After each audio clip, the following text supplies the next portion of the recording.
Mr. Messy. He's doing a happy dance. Mr. Messy was the messiest person you've ever met in your whole life. He looked messy because he was messy in everything he did.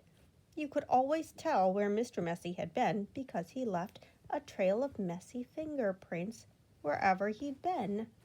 Oh yes, Mr. Messy was messy by name and messy by nature. Mr. Messy lived in a particularly messy-looking house.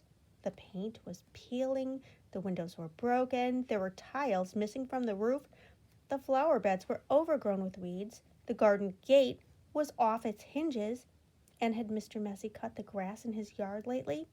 He had not.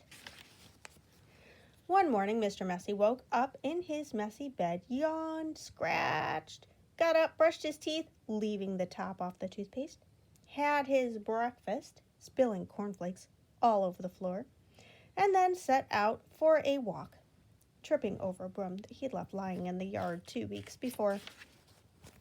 There was a forest behind Mr. Messy's house with the messy yard, and that is where he went for his walk. It was a particularly large forest with lots and lots of trees, and it took Mr. Messy a long time to walk through it, but he didn't really mind because he felt like walking that morning. So he walked and walked right through the forest until he came to the other side. And do you know what he found on the other side of the forest? Mr. Messy found the neatest, prettiest looking little cottage that he had ever seen. It had a lovely little yard with a stream running through the middle of it. There was a man in the yard clipping the hedge. He looked up as Mr. Messy approached. "Good morning, I'm Mr. Messy," said Mr. Messy. "I can see that," replied the man, looking him up and down. "I'm Mr. Tidy." "And I'm Mr. Neat," said another man, appearing out of the house. "Tidy and neat," said Mr. Tidy. "Neat and tidy," said Mr. Neat. "We're in business together," explained Mr. Tidy, "and the people who own this house have asked us to do some work for them." "What sort of work?" asked Mr. Messy. "Oh, we make things nice and neat," said Mr. Neat. "Tidy things up," added Mr. Tidy.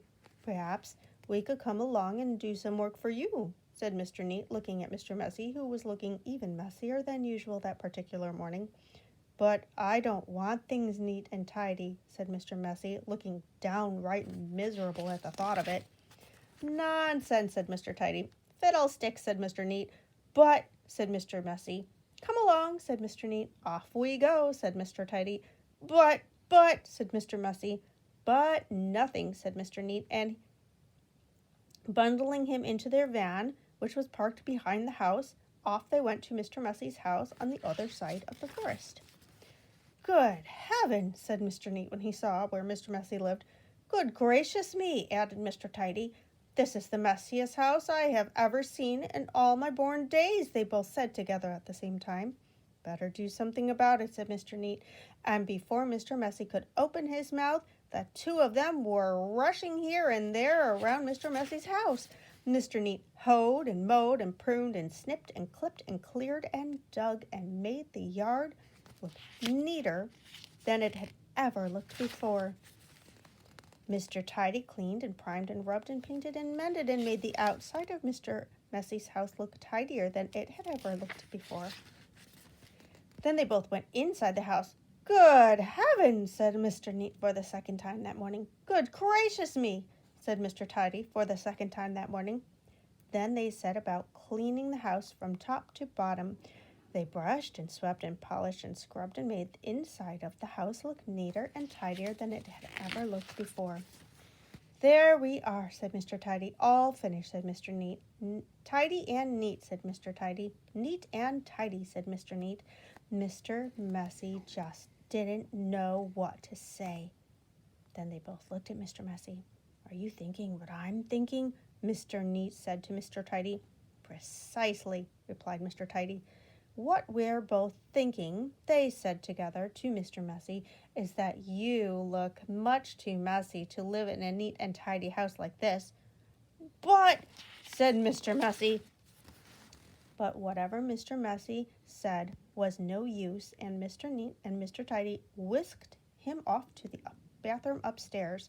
It had been the messiest room in the house, but now, of course, it was neat as a new pin. Then Mr. Neat got hold of one of Mr. Messy's arms, and Mr. Tidy got hold of the other arm, and they picked him up and put him right into the bathtub. Mr. Messy wasn't used to having baths.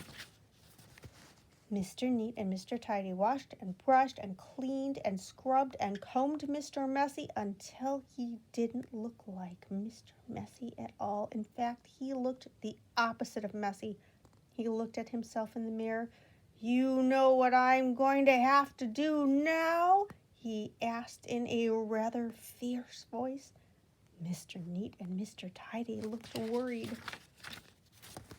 "What are you going to have to do?" they asked Mr. Messy. "I'm going to have to change my name," said Mr. Messy, and then he chuckled. Mr. Neat and Mr. Tidy chuckled, and then Mr. Messy laughed, and Mr. Neat and Mr. Tidy laughed, and then they all laughed together and became the best of friends. And that really is the end of the story, except to say that if you are a messy sort of person, you might have a visit from two people, and you know what they are called, don't you?